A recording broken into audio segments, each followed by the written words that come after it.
Oremos.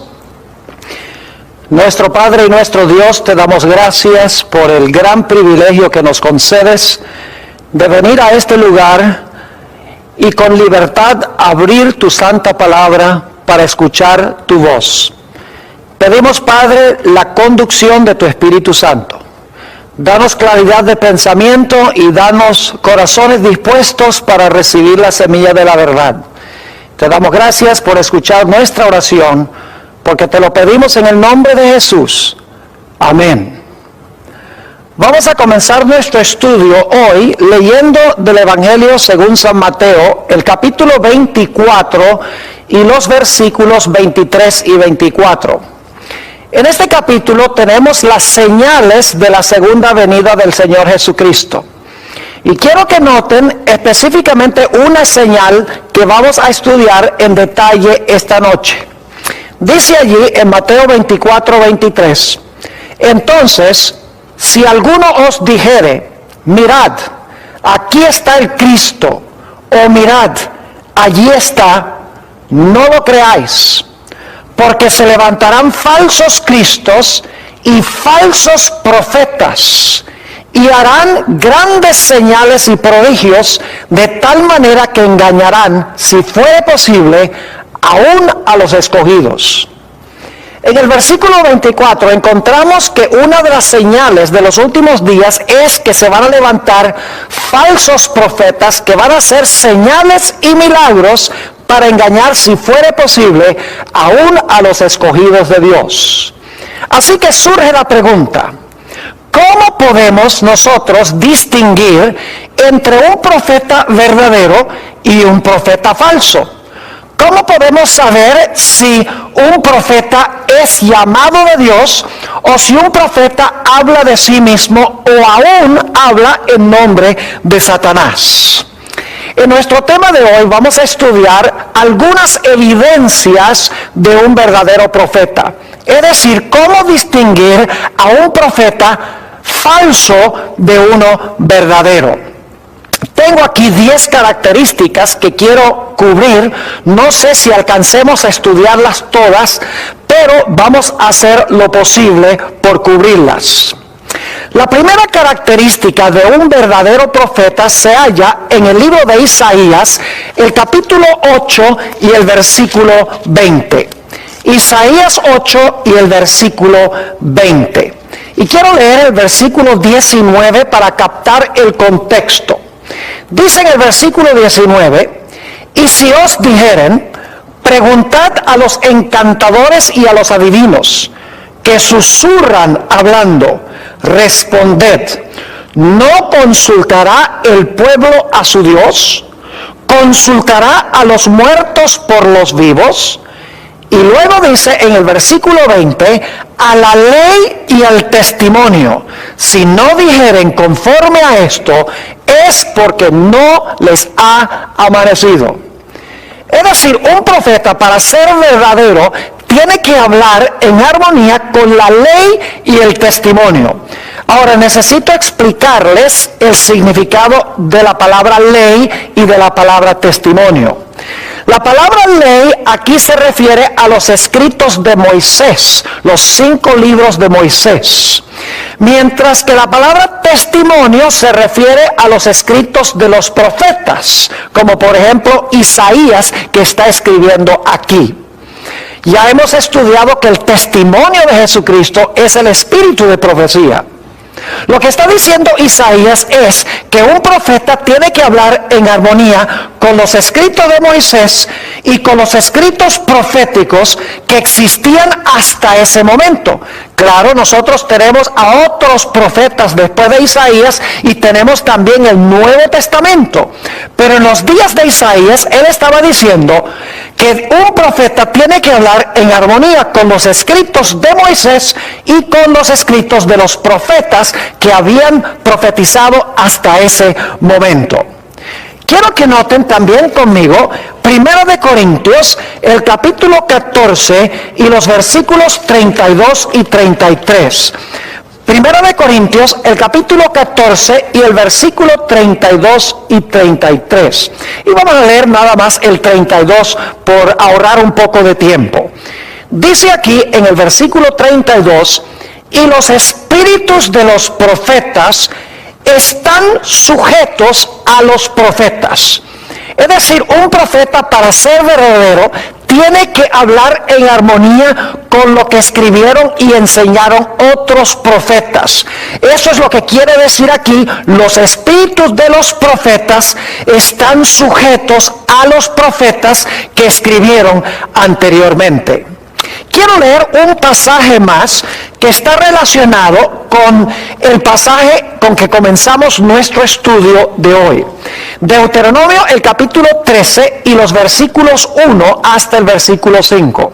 Mis queridos amigos, si un profeta se levanta hoy en día y hace señales y prodigios, pero enseña que no necesitamos guardar la santa ley de Dios, o no debemos obedecer todo lo que se encuentra en la palabra de Dios, podemos estar seguros de que esa persona es un falso profeta.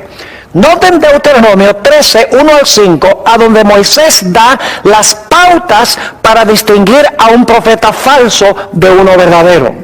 Dice aquí: cuando se levantare en medio de ti profeta o soñador de sueños, y te anunciare señal o prodigios, y si se cumpliere la señal o prodigio que él te anunció, diciendo: vamos en pos de dioses ajenos que no conociste, y sirvámosles, no darás oído a las palabras de tal profeta, ni al tal soñador de sueños. Porque Jehová vuestro Dios os está probando, para saber si amáis a Jehová vuestro Dios con todo vuestro corazón y con toda vuestra alma. En pos de Jehová vuestro Dios andaréis, a él temeréis, guardaréis sus mandamientos y escucharéis su voz. A él serviréis y a él seguiréis. Tal profeta o soñador de sueños ha de ser muerto, por cuanto aconsejó rebelión contra Jehová vuestro Dios, que te sacó de tierra de Egipto y te rescató de casa de servidumbre, y trató de apartarte del camino por el cual Jehová tu Dios te mandó que anduvieses, y así quitarás el mal de en medio de ti. Un verdadero profeta, en otras palabras, va a enseñar que la gente debe andar en los caminos de Dios, deben temer a Dios, guardar los mandamientos de Dios, escuchar la voz de Dios, servirle y seguirle. Es decir, que un verdadero profeta enseñará al pueblo a obedecer todo lo que está escrito en la santa palabra de Dios.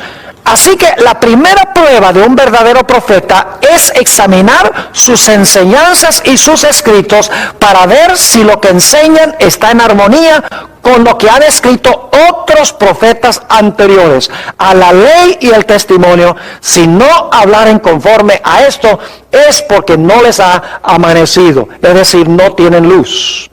La segunda característica de un verdadero profeta la hallamos en el Evangelio según San Mateo, el capítulo 7, y voy a leer los versículos 15 hasta el versículo 20. San Mateo, el capítulo 7 y el versículo 15. Dice allí: guardaos de los falsos profetas, que vienen a vosotros vestidos de ovejas, pero por dentro son lobos rapaces. Es decir, los falsos profetas vienen disfrazados como verdaderos profetas. ¿Cómo podemos entonces distinguir a uno verdadero de uno falso? Dice en el versículo 16: por sus frutos los conoceréis. ¿Acaso se recogen uvas de los espinos o higos de los abrojos? Así todo buen árbol da buenos frutos, pero el árbol malo da frutos malos. No puede el buen árbol dar malos frutos, ni el árbol malo dar frutos buenos. Todo árbol que no da buen fruto es cortado y echado en el fuego. Así que por sus frutos los conoceréis. Ahora, cuando la Biblia habla de frutos, está hablando del fruto del Espíritu Santo. La palabra fruto o fruto se refiere a las diferentes cualidades de Cristo que el Espíritu Santo implanta en el corazón. Ahora, ¿cuáles son algunas de estas características que debe tener un verdadero profeta si es que tiene el fruto del Espíritu? Note lo que dice en Gálatas, el capítulo 5 y el versículo 22. Gálatas 5 y el versículo 22 describe el fruto que debe tener un verdadero profeta. Dice allí, nuevamente, Gálatas 5 y el versículo 22, esto: mas el fruto del Espíritu es amor, gozo, paz, paciencia, benignidad, bondad, fe, mansedumbre, templanza. Contra tales cosas no hay ley. Pero los que son de Cristo han crucificado la carne con sus pasiones y deseos. Si vivimos por el Espíritu, andemos también por el Espíritu.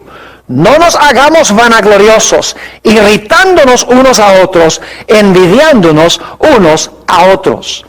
Es decir, un verdadero profeta manifestará en su vida mansedumbre, templanza, gozo, paz, paciencia, amor, benignidad, bondad, fe y todas las cualidades hermosas que tenía Cristo cuando caminó sobre esta tierra.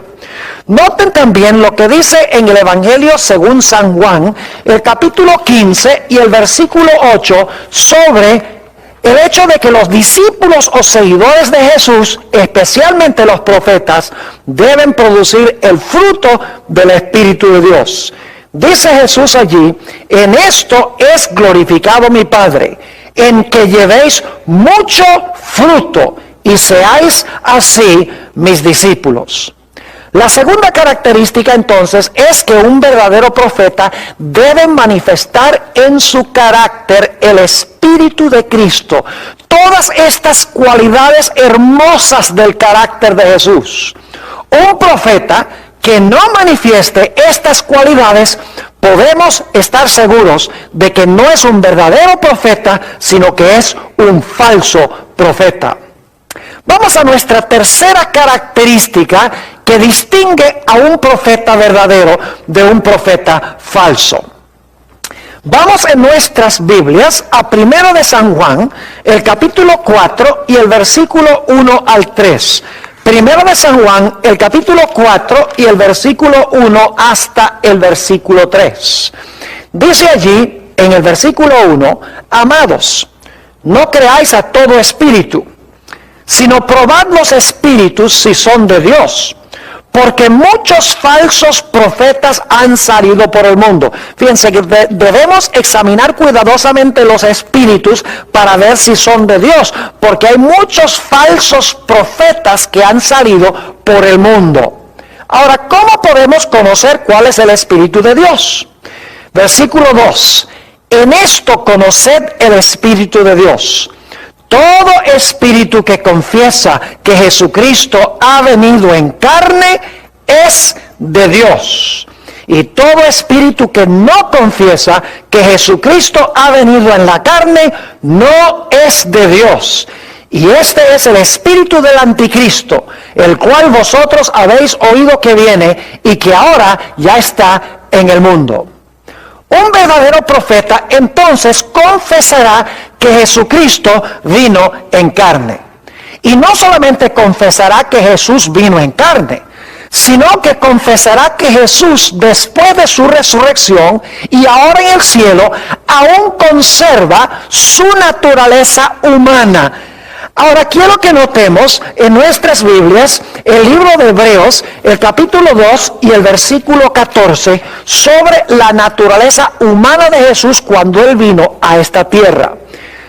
Nuevamente, Hebreos 2 y el versículo 14. Así que, por cuanto los hijos, esos somos nosotros, participaron de carne y sangre, Él también participó de lo mismo. Fíjense que Jesús tenía carne y sangre, dice aquí, cuando se encarnó. Él también participó de lo mismo, para destruir por medio de la muerte al que tenía el imperio de la muerte, esto es, el diablo, y librar a todos los que por el temor de la muerte estaban durante toda la vida sujetos a servidumbre. Porque ciertamente no socorrió a ángeles, sino que socorrió a la descendencia de Abraham. Es decir, Jesús tenía que tomar la naturaleza humana, porque Él no iba a ayudar a los ángeles, nos iba a ayudar a nosotros que somos humanos. Versículo 17, por lo cual debía ser en todo semejante a sus hermanos, esos somos nosotros, para venir a ser misericordioso y fiel sumo sacerdote en lo que a Dios se refiere, para expiar los pecados del pueblo. Pues en cuanto Él mismo padeció siendo tentado, es poderoso para socorrer a los que son tentados. Noten aquí entonces que cuando Jesús vino a esta tierra, Jesús vino con carne, sangre y huesos. Vino como un ser humano real. Pero la Biblia también nos explica que después de su resurrección, Jesús aún conservaba su naturaleza humana, como la nuestra, no como la de un pecador y regenerado, sino la naturaleza humana de sus hermanos, aquellos que se han convertido, aquellos que han tenido un nuevo nacimiento y han recibido a Jesús en el corazón. Noten San Lucas, el capítulo 24 y el versículo 36, para que se den cuenta que el Señor Jesucristo, después de su resurrección, conservaba aún su naturaleza humana. San Lucas, el capítulo 24 y el versículo 36, dice lo siguiente: mientras ellos aún hablaban de estas cosas, es decir, los discípulos, Jesús se puso en medio de ellos y les dijo: paz a vosotros. Entonces, espantados y atemorizados, pensaban que veían espíritu. Pero Él les dijo: ¿por qué estáis turbados y vienen a vuestro corazón estos pensamientos? Mirad mis manos y mis pies, que yo mismo soy. Palpad y ved, porque un espíritu no tiene carne ni huesos como veis que yo tengo. Y luego dice, y diciendo esto, les mostró las manos y los pies. Fíjense que Jesús dijo que tenía carne y huesos después de su resurrección. Los discípulos como que todavía no querían creer. Y por lo tanto dice en el versículo 41, y como todavía ellos de gozo no lo creían, estaban maravillados, les dijo: ¿tenéis aquí algo de comer? Entonces le dieron parte de un pez asado y un panal de miel, y Él lo tomó y comió delante de ellos. Es decir, que solamente un profeta que enseña que Jesús vino en carne humana real, como la de sus hermanos, con carne y sangre y huesos, y que aún después de su resurrección nos representa como Jesucristo hombre en los atrios celestiales, puede ser un verdadero profeta. Vamos a nuestra cuarta característica de un verdadero profeta. Un profeta, cuando da una predicción en cuanto a un evento futuro, esa predicción se cumplirá, al menos que la predicción esté vinculada con algún aspecto condicional. En un momento vamos a hablar más de eso. Vayan conmigo en sus Biblias a Jeremías, el capítulo 28 y el versículo 9. Jeremías, el capítulo 28 y el versículo 9 nos presenta esta característica. Dice aquí: el profeta que profetiza de paz, cuando se cumpla la palabra del profeta, será conocido como el profeta que Jehová en verdad envió. ¿Qué es lo que dice el texto? Que el profeta que profetiza paz, y se cumple la palabra del profeta, entonces la gente puede saber que en verdad Jehová envió a ese profeta. Vayan conmigo también a Deuteronomio, el capítulo 18 y el versículo 22. Deuteronomio, el capítulo 18 y el versículo 22. Y vamos a leer el versículo 21 para captar el contexto. Dice allí lo siguiente: y si dijeres en tu corazón, ¿cómo conoceremos la palabra que Jehová no ha hablado? ¿Cómo podemos saber si un profeta cuando habla, Dios no lo envió para hablar en su nombre? Versículo 22. Si el profeta hablare en nombre de Jehová y no se cumpliere lo que dijo, ni aconteciere, es palabra que Jehová no ha hablado. Con presunción la habló el tal profeta, no tengas temor de él. Es decir, cuando un profeta se levanta y profetiza algo en nombre de Jehová, y lo que profetizó no se cumplió, podemos saber que es un falso profeta. Ahora, debemos reconocer que hay casos a donde Dios da profecías condicionales. Es decir, Él dice que algo va a ocurrir, pero Él pone una condición de que si la gente se arrepiente, entonces lo que Él anunció que iba a suceder no pasa. Tenemos un ejemplo clásico de esto en el libro de Jonás. Dios había dicho que Él iba a destruir la ciudad de Nínive en 40 días. Y la Biblia nos dice que Jonás proclamó este mensaje por todas las calles de la ciudad de Nínive. Después de 40 días, la Biblia nos dice que Dios se arrepintió de destruir la ciudad de Nínive y en lugar de destruirla, la salvó. Y claro, Jonás tenía miedo de que la gente pensara que él era un falso profeta. Pero encontramos que claramente Dios dice, miren, la razón por la cual yo cambié mi acción para con Nínive es porque como ellos cambiaron o ellos se arrepintieron, entonces yo también me arrepentí basado en el arrepentimiento de ellos y no les envié la destrucción anunciada. Es decir, la profecía era condicional. Si la gente cumplía con los requisitos, entonces lo que Dios había anunciado no se iba a realizar. Ahora, debo hacer una aclaración, y es que hay falsos profetas que pueden predecir aparentemente ciertos eventos que van a ocurrir en el futuro. Por ejemplo, estudiamos en otra serie de temas que he presentado la experiencia de la pitonisa de Endor. Encontramos que el supuesto Samuel, que no era Samuel, sino un espíritu maligno que se disfrazó de Samuel, este supuesto Samuel anunció a través de esta pitonisa de Endor que el siguiente día Saúl, el rey, iba a morir en batalla y que iba a estar en el mismo lugar a donde había ido Samuel. Ahora, ¿cómo sabía la pitonisa de Endor a través de este espíritu maligno que Saúl iba a ser muerto el siguiente día? Sencillamente la Biblia nos dice que la razón es que Saúl había entregado su alma al diablo y el diablo podía hacer con él lo que él quería. Un espíritu maligno se había poseído de él y por lo tanto lo que Satanás estaba haciendo a través de este espíritu era decirle a la pitonisa, Saúl va a morir mañana. Lo que no le reveló Satanás es que él tenía planes de matar a Saúl en la batalla el siguiente día. Hay profetas hoy en día que parecen anunciar eventos y en realidad esos eventos suceden. Bueno, no necesariamente significa por eso que ese profeta es de Dios.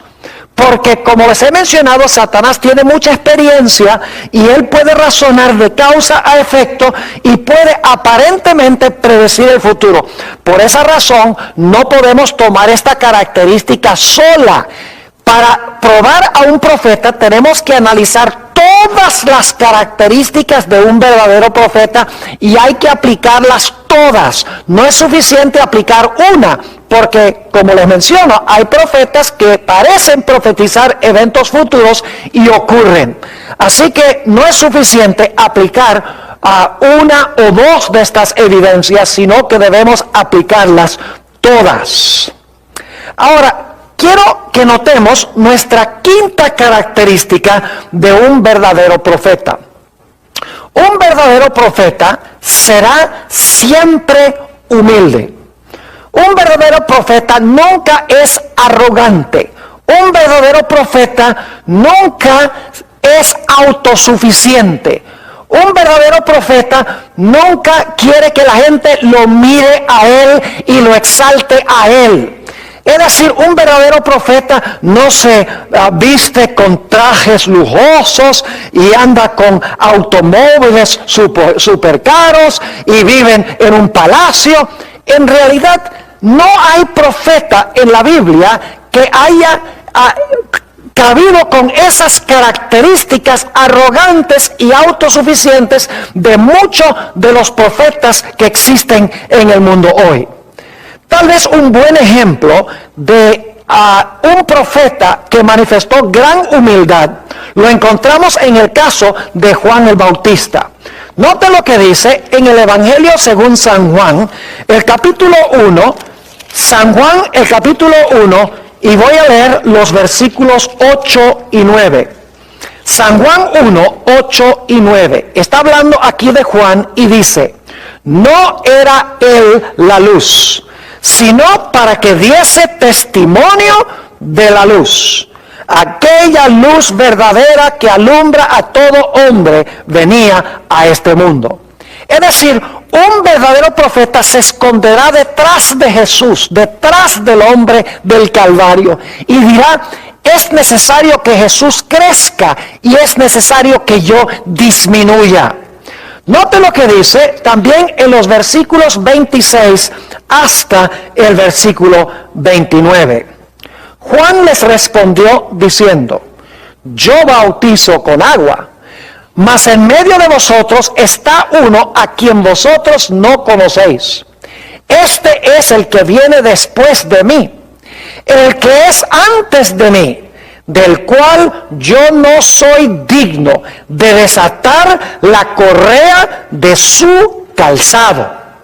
Estas cosas sucedieron en Betabara, el otro lado del Jordán, donde Juan estaba bautizando.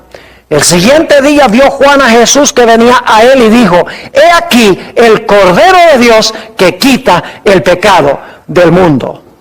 Y en realidad Juan el Bautista luego dice, es necesario que él crezca y que yo disminuya. Yo no tengo ni siquiera la dignidad para amarrar las trenzas o los cordones de sus sandalias. Es decir, un verdadero profeta es un individuo que será humilde. ¿Cuán diferente de los profetas, de los tales llamados, digamos, profetas de hoy en día?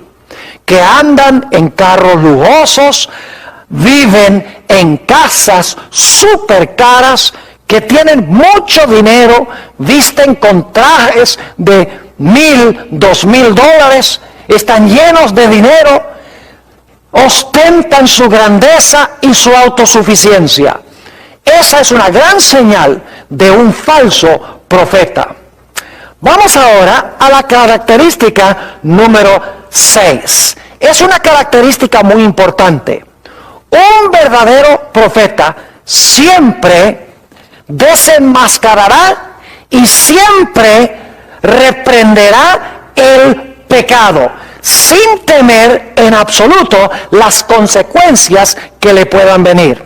¿Saben ustedes? Hoy en día los profetas hablan muy poco en cuanto al pecado. Los tales llamados profetas hablan muy poco en cuanto al pecado. Hoy se ha proliferado la idea del evangelio de la prosperidad. Es decir, la idea de que si tú donas dinero a cierto ministerio, si tú siembras esa semilla de dinero en cierto ministerio, entonces tú vas a prosperar, te vas a volver rico, te va a ir bien en todo, vas a tener paz y vas a tener abundancia. En realidad este evangelio no es un verdadero evangelio, pero a las muchedumbres les encanta oír eso porque quieren tener paz y quieren tener prosperidad sin la necesidad de arrepentirse del pecado. Pero en la Biblia, los verdaderos profetas siempre desenmascararon el pecado, siempre reprendieron directamente el pecado. Tenemos varios ejemplos en la Biblia de profetas que estuvieron dispuestos de morir por desenmascarar y reprender el pecado. Permítame mencionarles algunos de esos profetas que anunciaban la verdad cortante de Dios sin dar vueltas y sin temer las consecuencias. Tenemos, por ejemplo, el profeta Natán. Cuando David cometió su terrible pecado de adulterio y luego mandó a matar a Urías Eteo, Dios le dijo al profeta Natán: tú debes ir al rey y debes reprender al rey abiertamente por los pecados que ha cometido. Natán el profeta sabía que todo el poder estaba en las manos del rey. El rey podía dar un decreto para matarlo si él quería.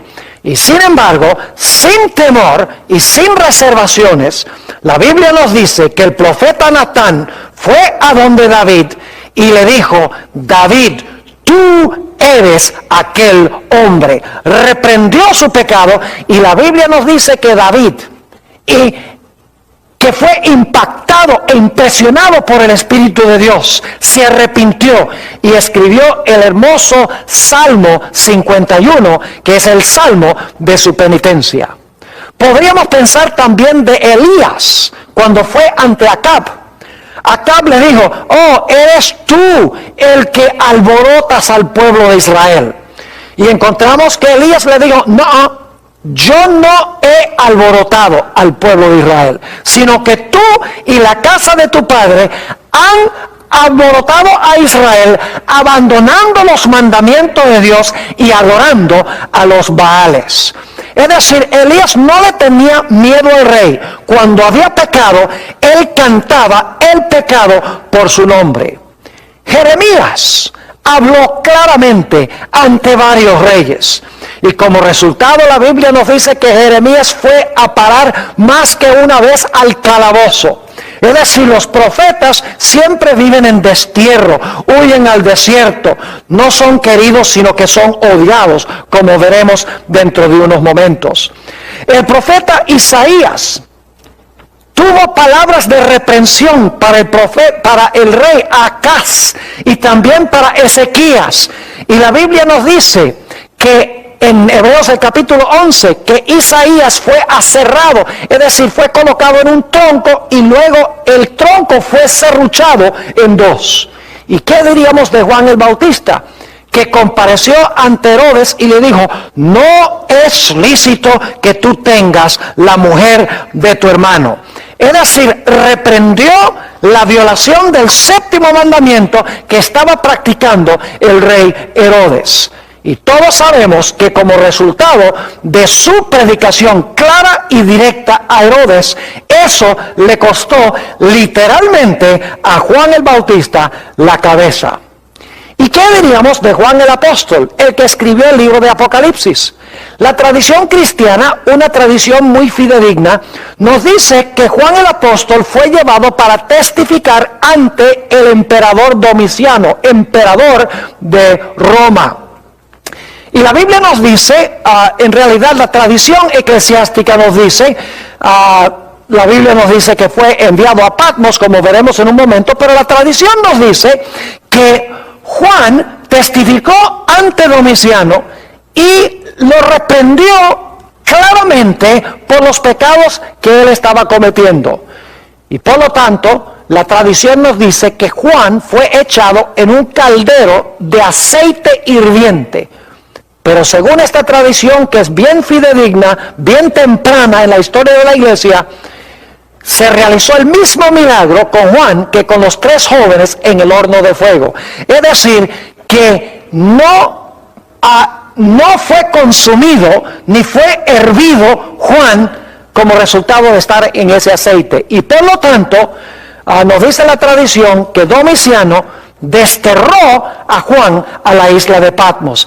Y eso sí lo tenemos en la Biblia, porque la Biblia nos dice claramente que Juan estaba en la isla de Patmos, que era como el Alcatraz de aquella época. Era una prisión, que era una isla a donde había minas de azufre.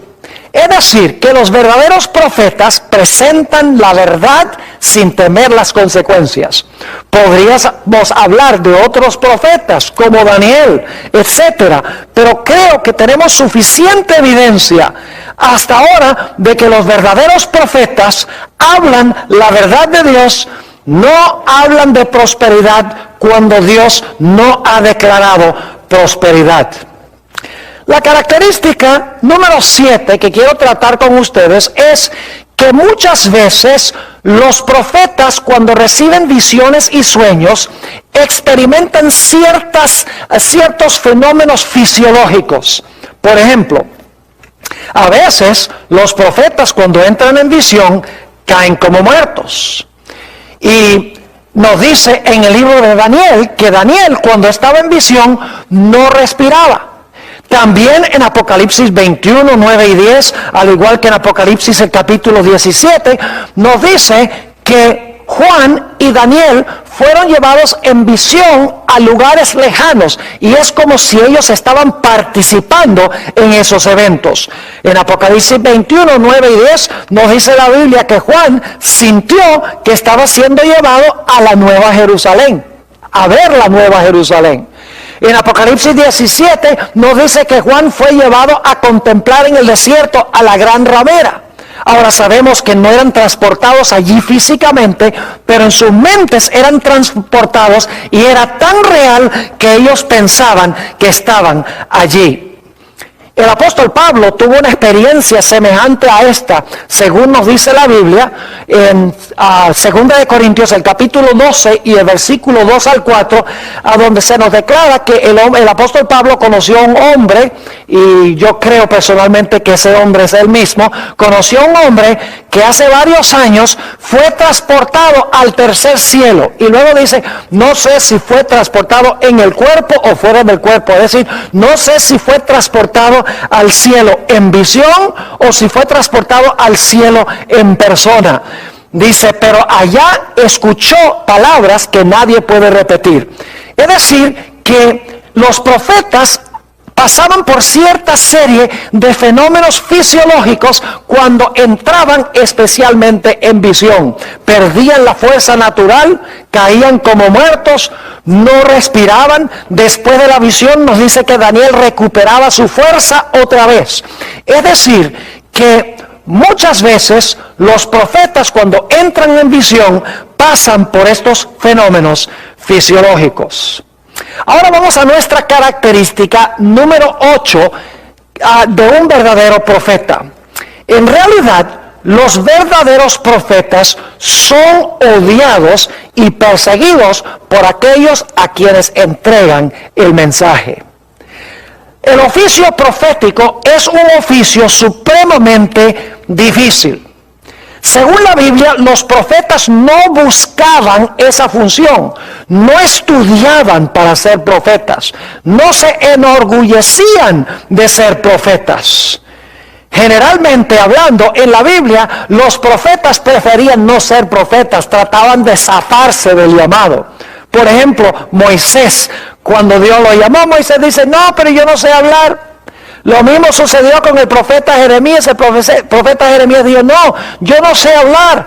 Es decir, los profetas sabían que les esperaba una tarea supremamente difícil y preferían no tener que cumplir la función de profeta. Muchas veces los profetas eran medio extraños y excéntricos. Raras veces los profetas eran populares. Es decir, yo no conozco ningún caso en la Biblia a donde un profeta haya sido querido por el pueblo. Porque el pueblo a quien era enviado el profeta siempre odiaba al profeta, porque el profeta decía las cosas exactamente como son. Es decir, como hemos hablado, el profeta no encaramelaba su mensaje, sino que el profeta reprendía el pecado y hablaba directamente. Los verdaderos profetas no buscaban fortuna, ni fama, ni dinero para ellos mismos. Es más, la mayoría de los profetas eran pobres y tenían poca educación. Y yo creo que una de las razones por las cuales Dios escogió profetas con poca educación es que la gente que tiene mucha educación le encanta mostrar su sabiduría y de esa manera se interponen entre Dios y el pueblo, y en vez de dar el mensaje de Dios, imparten un mensaje que viene de su propia sabiduría. Por eso Dios escogió lo más débil de los débiles para impartir su mensaje, porque una persona sin educación, una persona sencilla y humilde, podía ser usada fácilmente en las manos de Dios. Ahora queremos ir a nuestra característica número 9 de un verdadero profeta. Los verdaderos profetas nunca usarán métodos prohibidos para descubrir el mensaje de Dios. Vayan conmigo en sus Biblias a Deuteronomio, el capítulo 18 y los versículos 9 al 12. Deuteronomio, el capítulo 18 y los versículos 9 hasta el versículo 12. Aquí se dan métodos prohibidos por Dios, métodos que Dios no usa para impartir su mensaje. Y un verdadero profeta nunca usará esta metodología para transmitir el mensaje de Dios. Deuteronomio, el capítulo 18 y el versículo 9 dice esto: Cuando entres a la tierra que Jehová tu Dios te da, no aprenderás a hacer según las abominaciones de aquellas naciones. Fíjense que aquellas naciones que Dios mandó a expulsar de Canaán cometían ciertas abominaciones. ¿Cuáles eran algunas de esas abominaciones? Versículo 10.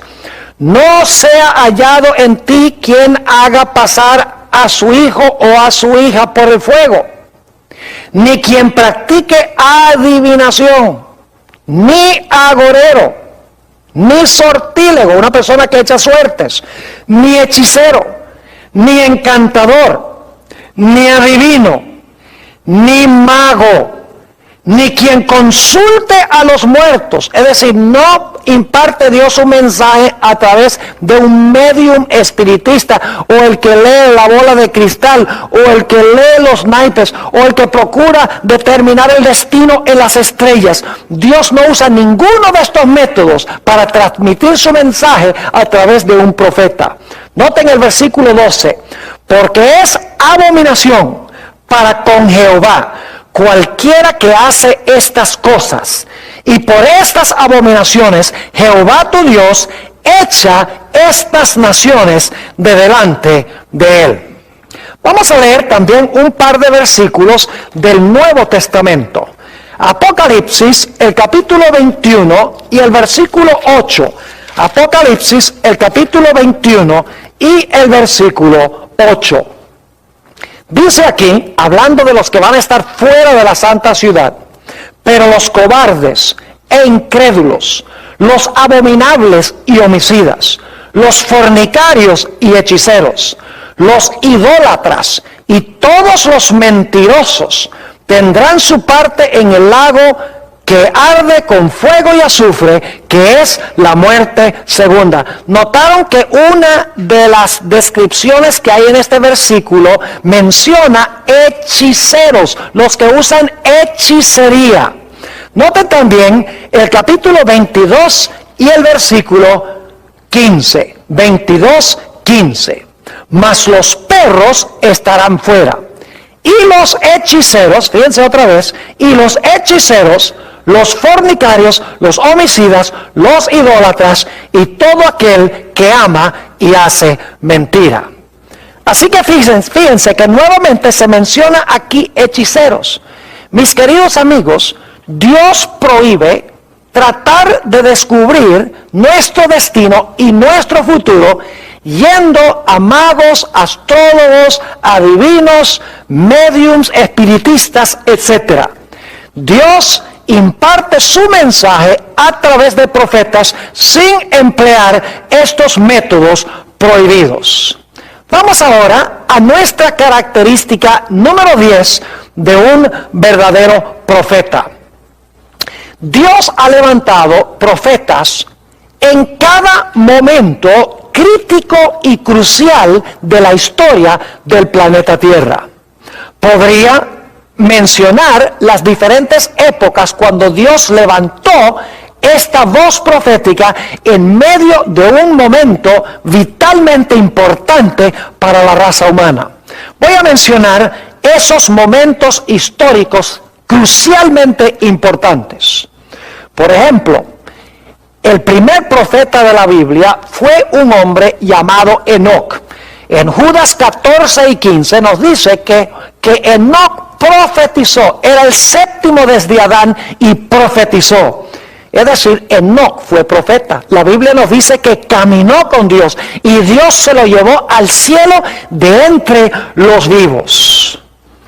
La Biblia nos dice que cuando Dios estaba a punto de mandar un diluvio universal, ciertamente un evento crucial en la historia del planeta Tierra, Dios levantó a un profeta para advertirle al mundo en cuanto a lo que iba a pasar, para que se arrepintieran de su pecado. Ese profeta fue Noé. Cuando Dios iba a dar inicio a la nación judía, Dios llamó a otro profeta, el profeta Abraham. Y sí, la Biblia nos dice en Génesis 15 y el versículo 13 al 15 que Abraham fue un profeta. Es más, el Señor Jesucristo en San Juan 8:56 declaró que Abraham vio mi día y se gozó. Es decir, que Abraham, cuando Dios iba a establecer a la nación de Israel, levantó a un profeta. ¿Qué diríamos cuando Dios iba a librar a su pueblo de Egipto? La Biblia nos dice que otra vez en este momento crucial de la historia, Dios levantó a otro profeta. Su nombre era Moisés. Y Dios a través de Moisés sacó al pueblo de Israel de Egipto y los llevó a la tierra de Canaán. En la época de los reyes, Dios levantó a otro profeta, a David, quien escribió muchas profecías, por ejemplo, en los Salmos. En el Salmo 16 hay una profecía mesiánica hermosa donde dice que el cuerpo del Mesías no iba a haber corrupción en el sepulcro. En el Salmo 22 hay otra profecía magnífica de David donde dice: Dios mío, ¿por qué me has desamparado? Solamente para mencionarles dos profecías que encontramos de David. Es decir, cuando comenzó la época de los reyes, Dios levantó a un profeta llamado David.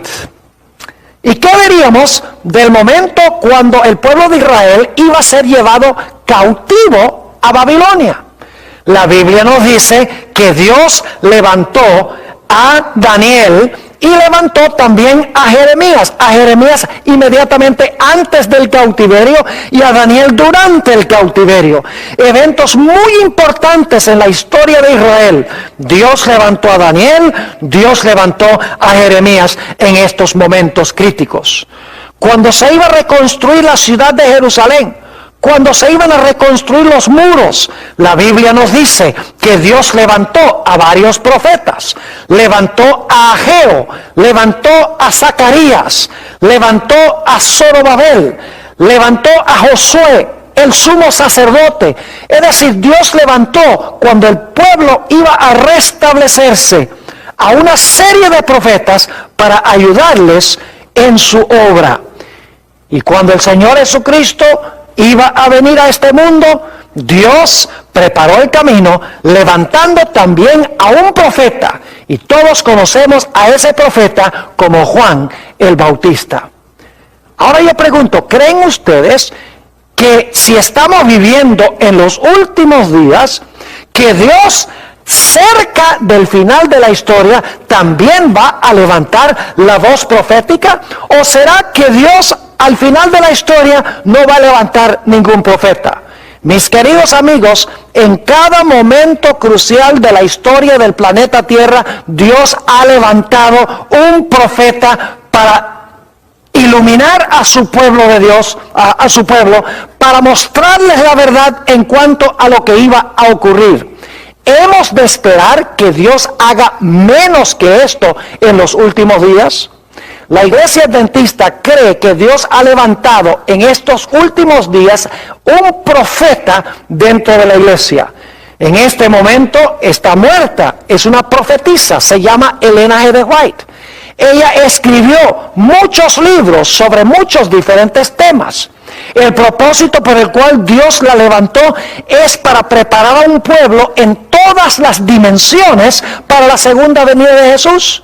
Ella habla de educación, ella habla de la obra médica, ella habla de finanzas, ella habla sobre profecías, eventos del fin, habla de todas las dimensiones de la vida cristiana y cómo podemos nosotros complacer a Dios y preparar un carácter donde podamos decir, he aquí, este es nuestro Dios, le hemos esperado y Él nos salvará.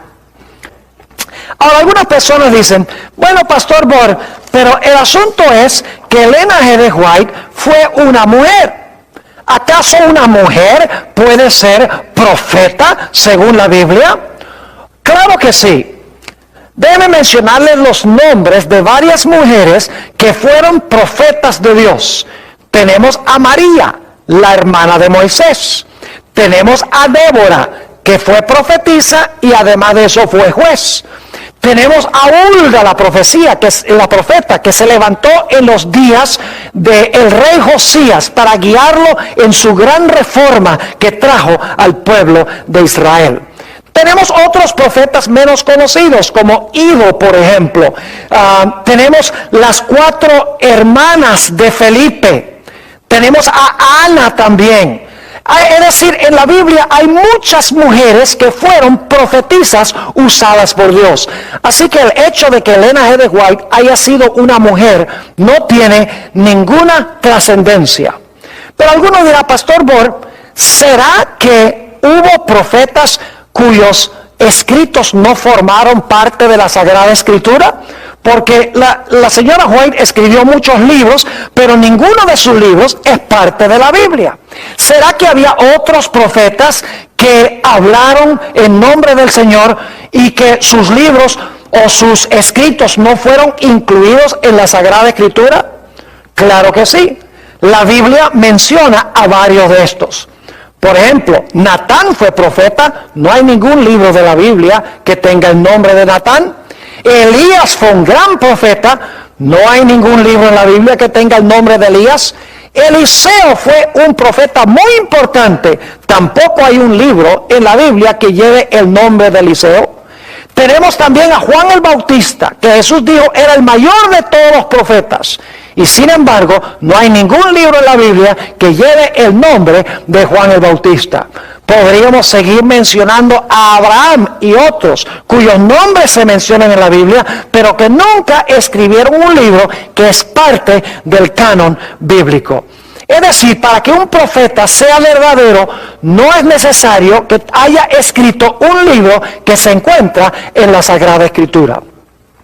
Quiero concluir leyendo un versículo que encontramos en el libro de los Proverbios, el capítulo 29 y el versículo 18. Proverbios, el capítulo 29 y el versículo 18.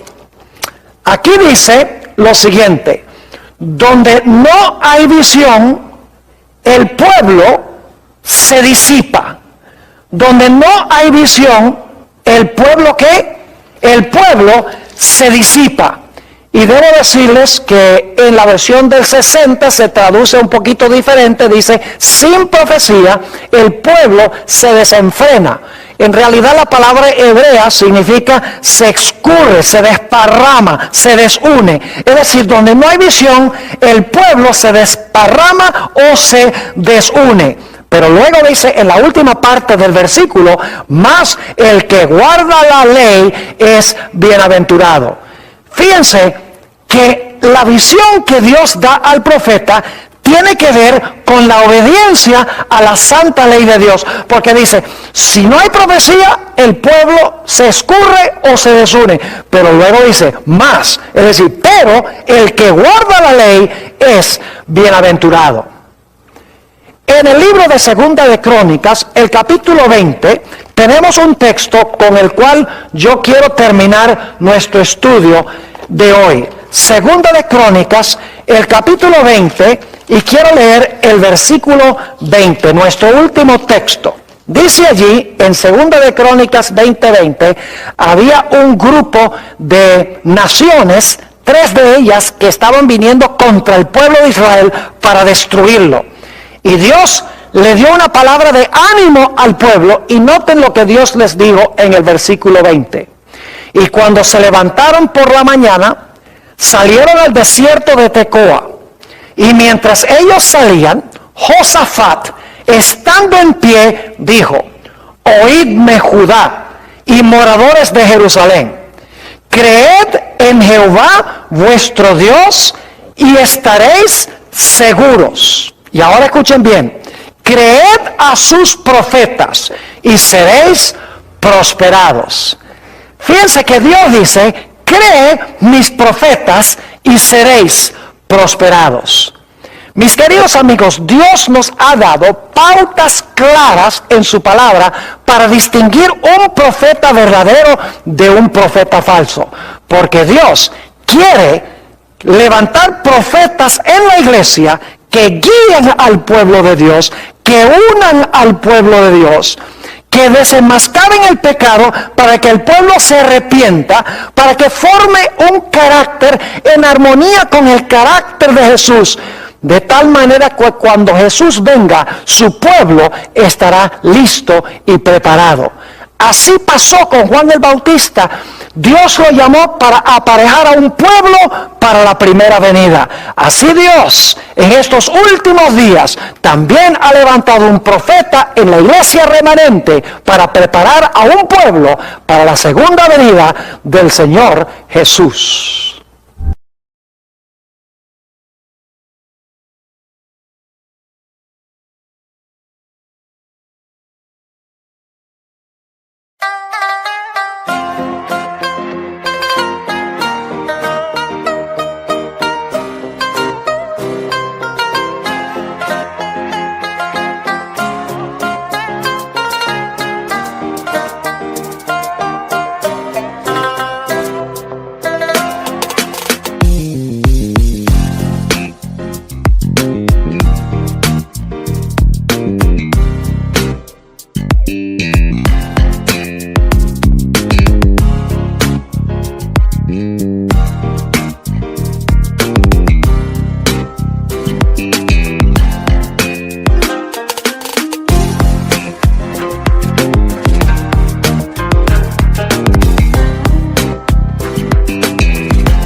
lắm khó nói phải không em? Chuyện tình yêu đâu biết được ngày mai.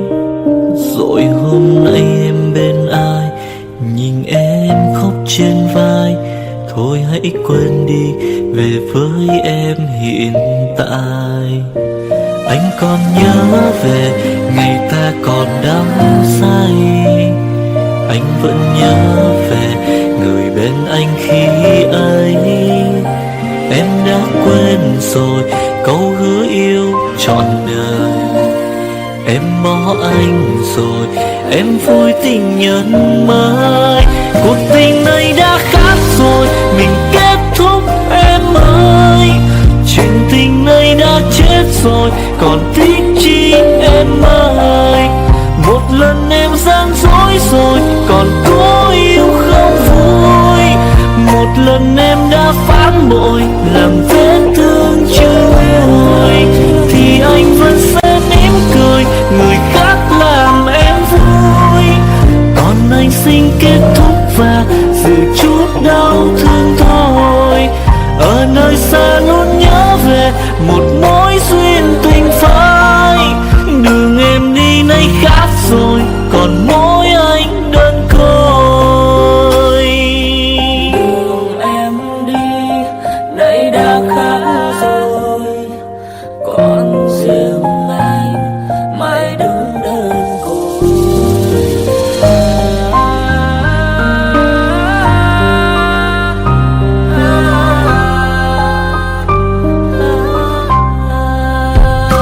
Anh còn nhớ về ngày ta còn đắm say.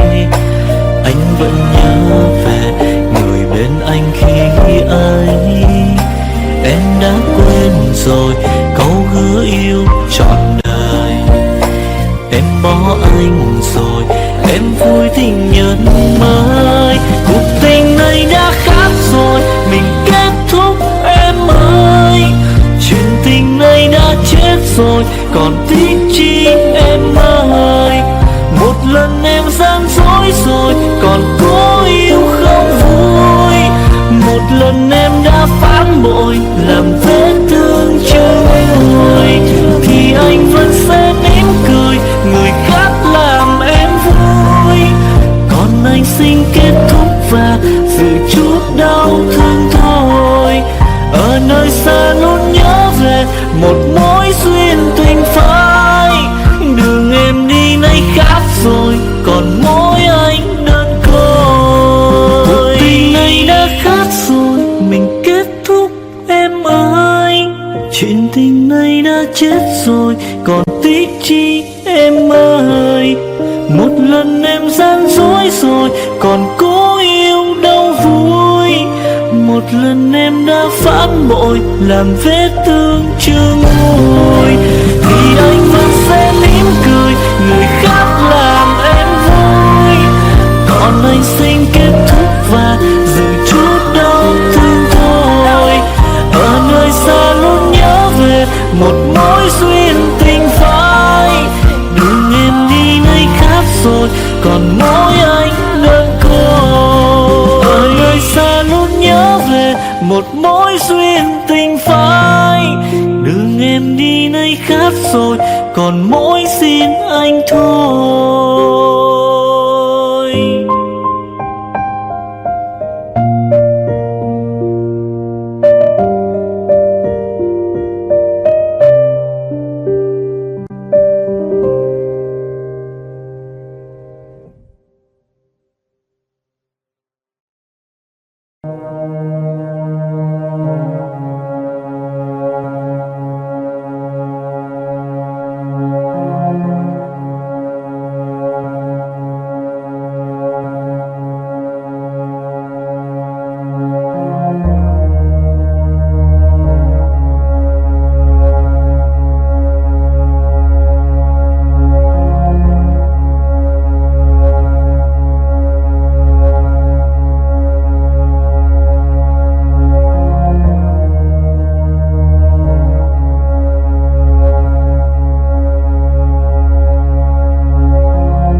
Chuyện tình cảm khó nói phải không em? Chuyện tình yêu đâu biết được ngày mai. Rồi hôm nay em bên ai, nhìn em khóc trên vai.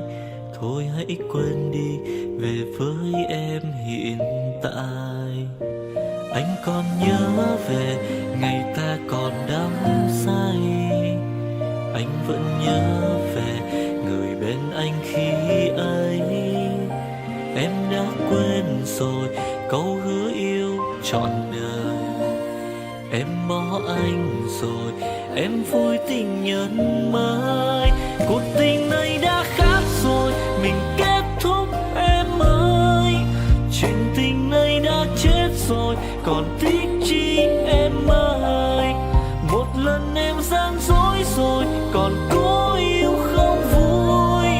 Một lần em đã phản bội, làm vết thương chưa nguôi. Thì anh vẫn sẽ mỉm cười, người khác làm em vui. Còn anh xin kết thúc và giữ chút đau thương thôi. Ở nơi xa luôn nhớ về một mối duyên tình phai. Đường em đi nay khác rồi, còn mỗi anh đơn côi. Đường em đi nay đã khác rồi, còn riêng anh mãi đứng đơn côi.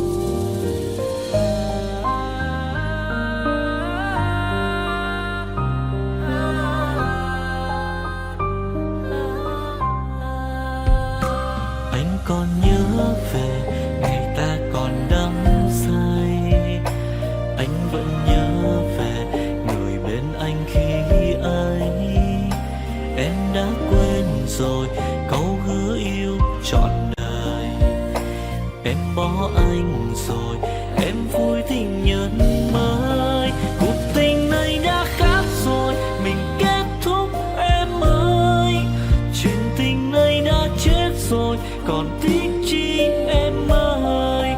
Một lần em gian dối rồi, còn cố yêu không vui. Một lần em đã phản bội, làm vết thương chưa nguôi. Thì anh vẫn sẽ mỉm cười, người khác làm em vui. Còn anh xin kết thúc và giữ chút đau thương thôi. Ở nơi xa luôn nhớ về một mối duyên tình phai. Đường em đi nay khác rồi, còn mỗi anh đơn côi. Cuộc tình này đã khác rồi, mình kết thúc em ơi. Chuyện tình này đã chết rồi, còn tiếc chi em ơi. Một lần em gian dối rồi, còn cố yêu đâu vui. Một lần em đã phản bội, làm vết thương chưa nguôi. Thì anh vẫn sẽ mỉm cười, người khác làm em vui. Còn anh xin kết thúc và giữ chút đau thương thôi. Ở nơi xa luôn nhớ về một mối duyên tình phai. Đường em đi nay khác rồi, còn mỗi anh đơn côi. Ở nơi xa luôn nhớ về một mối duyên tình phai. Đường em đi nay khác rồi, còn mỗi xin anh thôi.